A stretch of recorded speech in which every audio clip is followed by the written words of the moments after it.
Latest updates ఎప్పటికప్పుడు పొందడానికి big TV WhatsApp channel follow అవ్వండి. లింక్ డిస్క్రిప్షన్ లో ఉంది. విషయం ఏంటంటే ఇంత పెద్ద పెద్ద రోగాలు తగ్గిస్తారు కదా వాళ్ళ గాడు వాడు వీళ్ళ కళ్ళజోడు తీయలేకపోతున్నాడు. కళ్ళజోడు లేకపోతే వీళ్ళ బతుక్కి ఒక్కడ కూడా బుల్బుల్ బుక్ చదవలేరు. వాటికన్నా ఇది చిన్నది కదా సార్. కాదమ్మా, ఇప్పుడు అంత పెద్ద రోగాలు బాగు చేయగలరు కదమ్మా. నువ్వు బుల్లెట్ నడపగలవు, స్కూటీ ఇస్తేనే గుద్దేసావు అని నీకు బుల్లెట్ రాదని మాకు అర్థమైపోయిందిగా. సో కాబట్టి ఇదంతా ఓన్లీ హంబక్కు. ఏ మనిషి అయినా దేవుణ్ణి నమ్మినా నమ్మకపోయినా, ఏ మతం వాడైనా పుడితే చస్తాడు. ఒప్పుకుంటారా ఒప్పుకోరా? ప్రతివాడికి రోగం వస్తుంది. ఒప్పుకుంటారా ఒప్పుకోరా? ఒప్పుకుంటాం. ప్రతివాడు ముసలుడు అయిపోతాడు. ఒప్పుకుంటారా ఒప్పుకోరా? రంగు ఇయ్యచ్చు, అంగు చేయొచ్చు, కానీ చివరికి బొంగుల మీద పడుకోబెట్టి తీసిపోతారు కదా. కాబట్టి 4 కామన్ పాయింట్స్ భగవద్గీతలో చెప్పారు. జన్మ, మృత్యు, జర, వ్యాధి. ఎవరికైనా కామన్. పుట్టామంటే చావాలి, మధ్యలో రోగం తప్పదు, ముసలితనం తప్పదు. తిరుపతిలో వాళ్ళు అలా ఎందుకు చేశారంటే ఆ పనికి మాలిన పుస్తకం వాళ్ళకి ఎక్కింది. నేను కింద కామెంట్లు పెట్టాను, తిరుపతిలో పౌరుషం ఉన్న హిందువులారా, ఆ శాంతాక్లాజ్ అనే దరిద్రం బైబిల్లో లేదు. కిస్మిస్ గురించి బైబిల్లో లేదు. డిసెంబర్ 25 గురించి బైబిల్లో లేదు. ఆడు పుట్టినట్టు ఎవిడెన్స్ లేదు. ఎవిడెన్స్ లేని, ఎథిక్స్ లేని, ఎపిక్స్ లేని దరిద్రం మనకెందుకు? నిరసన తెలపాలి అనుకుంటే, నేను ఇప్పుడు తిరుపతిలో లేను కదా, మరి హైదరాబాద్లో ఉన్నా. కాబట్టి ఆ శాంతాక్లాజ్ అనే దరిద్రాన్ని, ఆ జోకర్ గాడి డ్రెస్ని అన్నమయ్య ముందు తగలెట్టండి అని చెప్పాను. కానీ అంత పిరికి వదవాలి కదా, జరగదు. ఇంకోటి గురుగారు, వరుసగా దేవాలయాలపైన ఈ ధ్వంసాలన్నీ అంటే జనాలు కొట్టుకునే వరకు ఆగిపోయి దేవుళ్ళ మీదకి తిరగబడుతూ ఉన్నారు. దేవాలయాల్ని ధ్వంసం చేస్తున్నారు, లోపల ఉన్న విగ్రహాలను ధ్వంసం చేస్తున్నారు. ఎక్కడ ఏ దేవాలయాలను కూడా వదలట్లేదు. ముఖ్యంగా ఎవరు చేస్తున్నారు అనుకుంటున్నారు మీరు? అసలు ఎందుకు దేవుళ్ళ మీద పడుతున్నారు అంటారు? విషయం ఏం కాదు, చాలా చిన్న విషయం. ఇప్పుడు బంగ్లాదేశ్ ఇష్యూ చూసాం. అవును, హిందువుల్ని తరమడం, నరకడం, చంపడం, ఆడవాళ్ళని చేయడం. ఎప్పుడైనా హిందువులు తగ్గిన చోటల్లా ఆ రచకలు పెరుగుతాయి. అది కామన్. ఎందుకంటే లోకా సమస్త సుఖినో భవంతు మన ఒక్కలమే చెబుతాం. ఇప్పుడు నువ్వు వ్యక్తిగతంగా ఏ దేవుడిని ఇష్టపడతావు? శివుణ్ణి. అవునా? మేమెవ్వరం శివుణ్ణి నమ్మం. నీకేనీ ప్రాబ్లం లేదు. నువ్వు కూడా చెప్పగలవు, నేను నమ్మే శివుణ్ణి ఇతరులు నమ్మకపోయినా నాకు అభ్యంతరం లేదు అని చెప్పగలవు కదా. నేను కృష్ణుని ఆరాధిస్తా, నేను నమ్మే కృష్ణుని ఇతరులను ఆరాధించకపోయినా నాకే అభ్యంతరం లేదు, నేను చెప్పగలను. ఒకసారి చెప్పను వాళ్ళని. మేము నమ్మే అల్లాని ఇతరులు పూజించకపోయినా పర్వాలేదు, మేము నమ్మే క్రీస్తుని ఇతరులు పూజించకపోయినా పర్లేదు, చెప్పను. మొత్తం 2 వ్యాపారాలు పడుకుంటాయి. చెప్పను. నువ్వు ఒక్కదానివే అబద్ధం ఆడతావు భూమి మీద. నువ్వంటే హిందువు. ఏమని? అన్ని మతాలు ఒకటే కదండి, అన్ని మత గ్రంథాలు మంచిగా చెబుతాయి కదండి. ఏదో ఒకసారి చెప్పించు, మొల్లాతో ఓసారి చెప్పించు, ఓ పాస్టర్తో. సత్యసాయిబాబా గారివి పాత వీడియోలు పెడుతున్నారు. అంటే రేపు కిస్మిస్ అని చెప్పి, మీరు అల్లా అని పిలిచినా, యేసు అని పిలిచినా, రామ అని పిలిచినా, కృష్ణ అని పిలిచినా పర్వాలేదు, దేవునికి అనేక నామములు ఉన్నవి అని సత్యసాయిబాబా చెప్తున్నారు. ఇలా ఒకసారి చర్చిలో ఏదైనా ఒక చిన్న లెక్చర్ వినిపించు, ఒకసారి మసీదులో వినిపించు. ఇన్ని మాటలు ఎందుకు? మసీదులో రోజు 5 సార్లు ఏమవుతుంది? నమాజ్. నమాజ్ మీనింగ్ ఏంటి? ఒకసారి కొట్టు, గూగుల్ తల్లిని అడుగు. అల్లాహు అక్బర్ ఇల్లిల్లాహు అంటే అర్థం ఏంటి? మనకేం తెలదు, వినేసేసి వెళ్ళిపోతుంటాం. అది ఏమన్నా పెడితే తినేసి వెళ్ళిపోతుంటాం. అది ఏమన్నా చేతికి అనేసి కూడా వెళ్ళిపోతారు. ఎవరు మారాలంటావు? ఈ అబద్ధాలు ఆడే బ్యాచ్ మారాలి. అందుకే నేనేమంటా అంటే, మీరు బైబిల్ చదవండి, ఖురాన్ చదవండి, భగవద్గీత చదవండి, భాగవతం చదవండి, రామాయణం చదవండి. ప్రపంచానికి ఏది మార్గదర్శకత్వం అది చూడండి. ఉదాహరణకి మీకు ఏది విచ్ ఈజ్ ఎగెన్స్ట్ హ్యూమానిటీ దాన్ని వదిలేద్దాం. ఒక బుక్ ఎందుకు ఉండాలి? గాడ్కి ఒక నేమ్ ఎందుకు ఉండాలి? ఇప్పుడు నిన్ను మీ అమ్మ ఏమని పిలుస్తారు? గౌతు అని పిలుస్తారు. అవునా? మీ ఆయన ఏమంటాడు? గౌతు అనే అంటారు. పిల్లలు అమ్మ అంటది కదా. మీ ఫ్రెండ్స్ ఇంకోలా పిలవచ్చు, మీ బాస్ ఇంకోలా పిలవచ్చు. Same person, address in different names, in different ways. దీన్నే వేదం చెబుతుంది.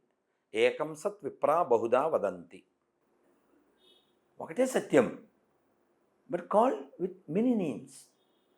కానీ మూర్ఖులు, ఈ మూఢులు, ఈ అజ్ఞానులు, ఈ పిశాచ మతం వాళ్ళు, నో, దేవుడికి మేము బొడ్డుకోసం ఓ పేరు పెట్టాం, ఆ పేరుతోనే పిలవాలి, లేకపోతే నరకం, లేకపోతే నరుకుతాం. నరకం అంటే హెల్లో, లేకపోతే వీళ్ళు నరుకుతారు. పాకిస్తాన్ ఎందుకు పుట్టింది చెప్పు? ఎందుకు పుట్టింది చెప్పు? బంగ్లాదేశ్ ఎందుకు పుట్టింది చెప్పు? ఆఫ్ఘనిస్తాన్ ఎందుకు పుట్టింది చెప్పు? దేవుడు లేడు అనే వాళ్ళతో సమస్య ఏం లేదు. వాళ్ళు తక్కువ మంది ఉన్నారు ప్రపంచంలో. ఎక్కువ మంది దేవుడు ఉన్నారనే వాళ్ళేగా. కాబట్టి ప్రపంచం అంతా ఒక కుటుంబం కదా. దేవుడు ఉన్నాడు అనేవాళ్ళు ఎక్కువ మంది కదా. అవును.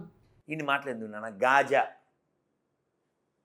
పాలస్తీనా, ఇజ్రాయిలు, ఆ గొడవ ఏంటంటే తెలుసా? వచ్చిన మతమే. ఏంటి ఆ మతం? మళ్ళీ అవన్నీ ఒకదానికి పుట్టిన మతాలు అవి. వాళ్ళ కామన్ ఒకటే, అబ్రహమిక్ రిలిజియన్స్ అంటారు. ఇంకోటి ఎప్పుడన్నా తెలుసా నీకు? ఈ చర్చిల్లో వీళ్ళకి రకాలు ఉన్నాయి. ఆర్సిఎం అని, క్యాథలిక్ అని. క్యాథలిక్ విన్నాను. క్యాథలిక్, రోమన్ క్యాథలిక్, ఆర్సిఎం అంటారు. ఇంకోటి ఏమో ప్రొటెస్టెంట్స్. వీళ్ళ చర్చికి వాళ్ళు, వాళ్ళ చర్చికి వీళ్ళు వెళ్ళరు. ఒకటికి 66, ఒకటి 72 బుక్కులు. ఒకటికేమో ఒక గాడు, ఒకటికి ఒక గాడు. జనాలకు రాడ్డు, చేసేది ఫ్రాడ్, మొత్తం బ్యాడ్. అందులోకి వెళ్తే మ్యాడ్. ఓకే, వీడి చర్చికి ఆడి వెళ్తే ఆడి చర్చికి ఈడు వెళ్ళడం. షియాల మసీదుకి సున్నీ వెళ్ళడు, సున్నీ మసీదు షియా వెళ్ళడు. ఇంక మళ్ళీ వాళ్ళల్లో వాళ్ళకే. మరి ఇప్పుడు పాకిస్తాన్లో బాంబు దాడిలో మసీద్ ధ్వంసం ఎవరు వేశారు? అక్కడ ఎవరు లేరుగా, అంత ముస్లిమ్సేగా. మరి బాంబు ఎవరు వేశారు? వాళ్ళే. కాబట్టి ప్రపంచంలో శాంతి అనేది ఎడారి మతాల వలన రాదు. ఎందుకని? వాళ్ళకి పడదు కదా. వాళ్ళకి పడదు కదా. మరి మనం ఏం చెప్తాం? ఇప్పుడు మన ఆడపిల్లే ఉంది, బండి మీద వెళ్తుంది వాళ్ళ ఆయనతోనో వాళ్ళ నాన్నతోనో. ఎప్పుడైనా మసీదు కనపడింది అనుకో, చర్చి కనపడింది, మన ఆడపిల్ల ఏం చేద్దాం చెప్పు? నువ్వు ఆడపిల్ల చెప్పు, ఏం చేస్తారు మామూలుగా? అంటారు ఫ్లయింగ్ కిస్ అని కాదు, సరదాగా అన్నాలే అమ్మా. నువ్వు చిన్నదానివేగా, బండి మీద వెళ్ళావు మీ నాన్నతో, ఆటోమేటిక్గా వెళ్ళిపోతుంది. నువ్వు లైవ్ చూపిస్తుంది ఇంతేనా? ఇదేదో అంటారు కదా ఫ్లయింగ్. నేను సరదాగా ఫ్లయింగ్ కిస్ అంతేలేదు, నేను సరదాగా అన్నాను. అమ్మ ఇలా అంటారా? అంటారు. మన ఆడపిల్లే అంటారు అలాగా. మన ఆడపిల్ల మాత్రమే మసీదు చూసినా, చర్చి చూసినా, గుడి చూసినా ఓ ఫ్లయింగ్ కిస్ పడద్ది. దేవుడు అక్కడ కూడా ఉన్నాడు అని మనం ఫీల్ అవుతాం. కానీ ఈ మూర్ఖులు ఏమంటారంటే, నో, మీ గుళ్ళో ఉండే సాతాన్ అంటాడు, బొమ్మ అంటాడు, దెయ్యం అంటాడు. వీడు మళ్ళీ ఆరోగ్యమాత, వేలంగిని మాత, రెడ్ లైట్ మాత, రహదారి మాత. ఇప్పుడు విగ్రహారాధన చేసేవాడు నరకానికి వెళ్తాడని బుక్కుల్లో రాశారు, వాళ్ళ బుక్కుల్లో. అంటే అంతకుముందే విగ్రహారాధన ఉందని కదా. అవును. ఇవన్నీ మొన్న పుట్టినాయనే కదా. ప్రపంచంలో ఎక్కడైనా తవ్వు, బయటకు వచ్చేది ఓ శివలింగం, ఓ వినాయకుడు, ఓ విష్ణుమూర్తి, ఓ అమ్మవారు. ఇస్లాంకి సంబంధించి ప్రపంచంలో ఎక్కడ ఏం దొరకదో, చర్చి బైబిల్కి సంబంధించి ఏం దొరకదో, గట్టిగా అంతా కలిపి 2000 సంవత్సరాలు. మరి మనదో 1000 సంవత్సరాలు. పోనీ ఎక్కడైనా హిందువులు ప్రపంచంలో ఏదన్నా దేశానికి వెళ్ళి ఆక్రమించడం ఉందా? ఏదన్నా మసీదు, చర్చి తీసేసి గుడి కట్టడం ఉందా? ఉన్న గుళ్ళే చూసుకెళ్ళిపోతున్నాం మనం. ఏం పక్కోళ్ళు ఏమంటారు, కబ్జా చేసేదో లేకపోతే లోపలికి వెళ్ళేంత ధైర్యం ఉందా అని అడగాలి ముందు మనం. మనకు ఆలోచన రాదు. అదే నిజమే, ఆలోచన రాదండి, మనకు నేర్పలేదు. వాళ్ళ పుస్తకాల్లో నేర్పారు, అనుభవించు, ఆక్రమించు, అతిక్రమించు, అడ్డం వస్తే సంహరించు. అది వాళ్ళ మతం, వాళ్ళ పుస్తకం.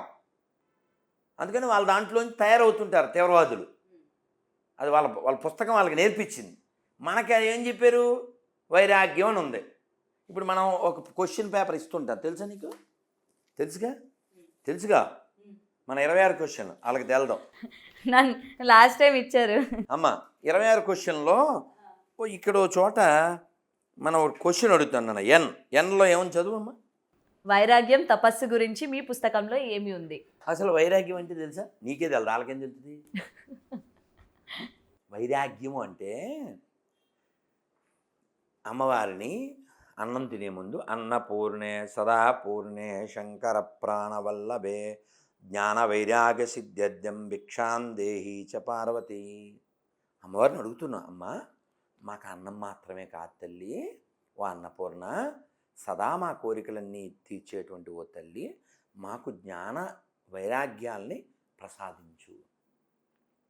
జ్ఞాన వైరాగ్య సిద్ధ్యర్థం భిక్షాం దేహి చ పార్వతి. ఏమడుగుతున్నాం మనం? జ్ఞానాన్ని వైరాగ్యాన్ని అడుగుతున్నాం. అదే మూర్ఖులు ఏం చేస్తారు? చర్చికెళ్ళి O lord give my daily bread అంటాడు. హెడ్లెస్ ఫెలో, బ్రెడ్ కోసమా అడగాల్సిందే? నిన్ను అడిగే వేసాడా ఈ రంగు, నిన్ను అడిగే ఇచ్చాడు ఈ ముక్కు లుక్కు ఈ హైటు. కాబట్టి దేవుడిని బ్రెడ్ అడగకూడదు హెడ్లెస్ ఫెలో. దేవుని జ్ఞానం అడగాలి, దేవుణ్ణి వైరాగ్యం అడగాలి. సరే, విషయం ఏంటంటే ఇప్పుడు ఎవరైతే తిరుపతిలో అన్నమయ్యకి ఈ పనికి మాలిన కిస్మిస్ టోపి పెట్టారో వాళ్ళు కూడా హిందువులే. హిందువులు పుట్టిన వాళ్ళు కాదా ఏంది? ఇప్పుడు కలవర సతీష్ ఎవరు పుట్టాడు? హిందువులకే కదా సతీష్. ఏ ఊరు రత్నం తెలుసా నీకు? వాళ్ళ ఊరి నుంచి ఒక అతను ఫోన్ చేశాడు. మా ఊరే అండి, పశ్చిమ గోదావరి జిల్లా తూర్పు పిప్పర దగ్గర. ఇప్పుడు ఏమో మా ఊళ్ళో వాళ్ళ సొంత చిన్నప్పటి నుంచి ఆయన్ని పెంచిన వాళ్ళ బాబాయో ఎవరో వాళ్ళ పెళ్ళి ఏదో కార్యక్రమం చస్తే కూడా రాలేదు. ఆ ఊరేదో అన్నాడు, నాకు సంబంధం లేనట్టు మాట్లాడతాడు అన్నారు. ఎవరో మెసేజ్ పెట్టారు. విషయం ఏంటంటే వీళ్ళంతా ఇక్కడ వాళ్ళు పుట్టిన వాళ్ళేగా, బ్రిటిష్ వాళ్ళ వలన ఏం పుట్టలేదుగా. మూలం ఏంటి? మూలం ఇదేగా. ఎవడో గేలం ఎత్తే ఎరిమేళంలా తయారయ్యారంతే. అనిల్ కుమార్ ఎవరికి పుట్టాడు? ఎక్కడ వాళ్ళకైనా వీళ్ళ ఎప్పుడైనా వీళ్ళు దొరికితే నీకు కానీ మీ నాన్నగారి గురించి చెప్పండి అని అడుగు. మీ తాతగారు ఇప్పుడు నరకంలో ఉన్నారా లేదా అని అడుగు. For more videos like this, subscribe Big TV channel.